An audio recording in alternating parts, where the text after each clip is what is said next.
Sudah tak terhitung jumlah manusia lancang yang mengaku sebagai Tuhan. Meski tak masuk akal, tapi anehnya banyak pula orang yang percaya dan menjadi pengikut setia. Alih-alih mendapat surga, mereka yang menjadi jemaat sekte sesat ini justru menemui neraka dunia. Di tahun 2023 ini, fenomena semacam itu pun kembali muncul. Kasus sekte sesat Aga Dongsan di Korea Selatan pun jadi sorotan dunia. Kim Ki-sun disebut-sebut sebagai dalang di balik kasus sekte sesat tersebut. Sosok perempuan yang dikira baik itu ternyata seorang iblis, serigala berbulu domba, lintah darat, yang rakus, cabul, licik, bengis lagi kejam. Terkuak 5 hal tak wajar tentangnya yang bikin bulu kuduk merinding. Dirangkum dari berbagai sumber, simak ulasannya berikut ini.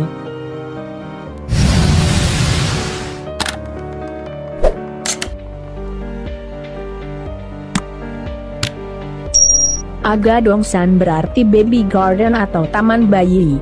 Sekte ini mulai ada di Korea Selatan sejak tahun 1982. Kim Ki-sun lah pendiri sekaligus ketuanya. Waktu itu, ia begitu mudah mendapatkan pengikut setelah mengambil alih kepemimpinan sebuah sekte yang sebelumnya sudah ada lantaran pemimpin sekte yang sebelumnya, Lee Kyo-gu, mendekam di penjara setelah menari telanjang saat upacara keagamaan. Nyatanya, Kim Ki-sun memang pintar beretorika. Dengan cepat ia meyakinkan pengikutnya bahwa Roh Kudus telah berpindah ke dalam dirinya dan memperkenalkan Aga Dongsan. Secara harfiah, Aga Dongsan berarti taman bayi. Selaras dengan nama sekte barunya tersebut, Kim Ki-sun meminta pengikutnya untuk memanggilnya Agaya yang berarti bayi. Kepada para pengikutnya, Kim Ki-sun mengaku bahwa diri memiliki jiwa anak berusia 3 tahun, dan mendoktrin bahwa hanya bayi yang masuk surga. Setelah mendapat kepercayaan, Kim Ki-sun pun segera mengklaim diri sebagai Tuhan, yang juga berarti juru selamat bagi para pengikutnya.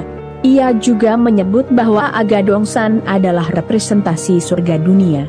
Ia nanti yang akan menyelamatkan para pengikutnya dari dahsyatnya kiamat, dan para pengikutnya nanti akan dilayani oleh para cendekiawan di surga.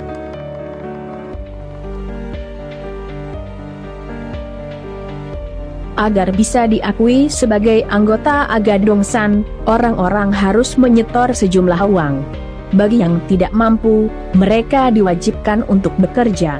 Pekerjaan yang mereka geluti pun beragam, mulai dari pedagang kaki lima, mengesong hingga kuli bangunan. Dan itu harus mereka lakukan dari pagi hingga malam. Parahnya, kewajiban tersebut juga berlaku bagi anak-anak. Mayoritas anak-anak itu mengasong di dalam stasiun dan kereta. Demi mendapat belas kasihan orang-orang yang mereka temui, anak-anak itu juga diajarkan untuk mengaku sebagai anak yatim. Yang lebih sesatnya lagi, anak-anak itu dilarang sekolah. Mereka didoktrin bahwa sekolah tidak dibutuhkan karena mereka sudah berada di surga. Uang dari mereka bekerja disetorkan kepada Kim Ki-sun lewat seorang koordinator. Sudah bekerja keras dari pagi hingga malam, namun apa yang mereka terima jauh dari harapan. Mereka tidur hanya beralas tikar di sebuah ruangan besar semacam barak, sedangkan Kim Ki-sun tinggal di rumah mewah layaknya istana.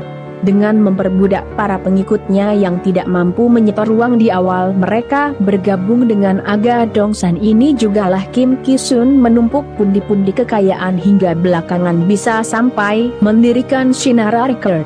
Perusahaan rekaman itu memulai bisnisnya dengan cara membeli kaset dan piringan hitam secara grosir, kemudian menjualnya kepada para penggemar. Shinara Record bahkan telah beroperasi dari Korea Pop generasi pertama dan menjadi salah satu platform terkemuka di Korea Selatan sampai sekarang.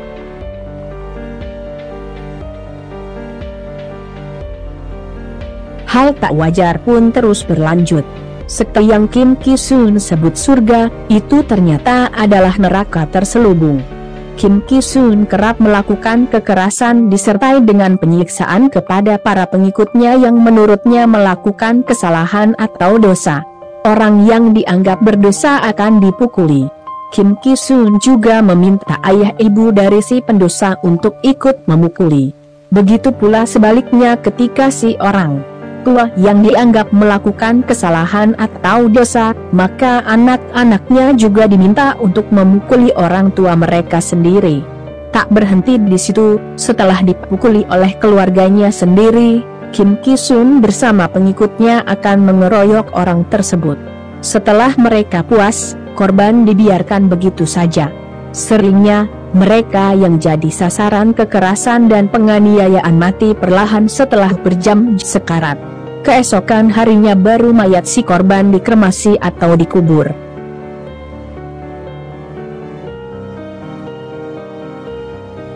Dari sekian banyak aksi kekerasan yang disertai penganiayaan, satu yang paling terkenal dan menggemparkan adalah kasus Choi Nak-gu, seorang anak laki-laki berusia sekitar 5 tahun yang dibunuh pada 1987.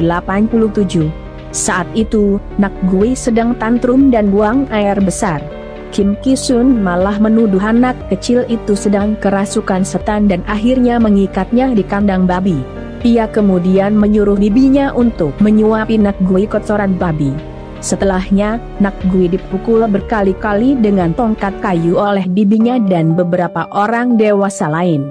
Parahnya, tongkat itu memiliki paku hingga Nak-gu mengalami pendarahan hebat dan tubuhnya lemas. Nak-gu juga dikurung tanpa minuman dan makanan apapun di tengah musim panas. Anak itu kemudian berhasil melepaskan diri dan berjalan ke area pantry untuk meminta makanan dalam kondisi mengenaskan. Namun, Nak-gu akhirnya dibunuh.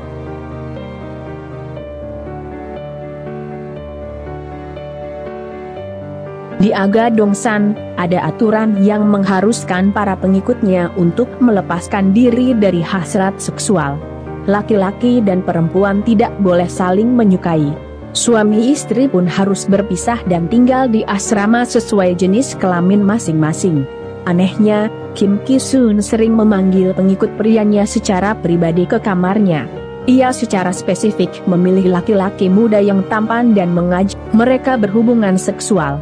Menurut pengakuan mantan pengikutnya, bahkan dalam sehari, ada banyak laki-laki yang keluar masuk kamarnya. Kim Ki-sun menyebut tindakannya ini sebagai cinta dari Tuhan. Ia pun tak ragu melakukan pelecehan seksual kepada orang-orang yang menolaknya. Salah satu mantan anggota Agadongsan mengatakan, Kim Ki-sun tak pernah tidur sendirian di ranjangnya.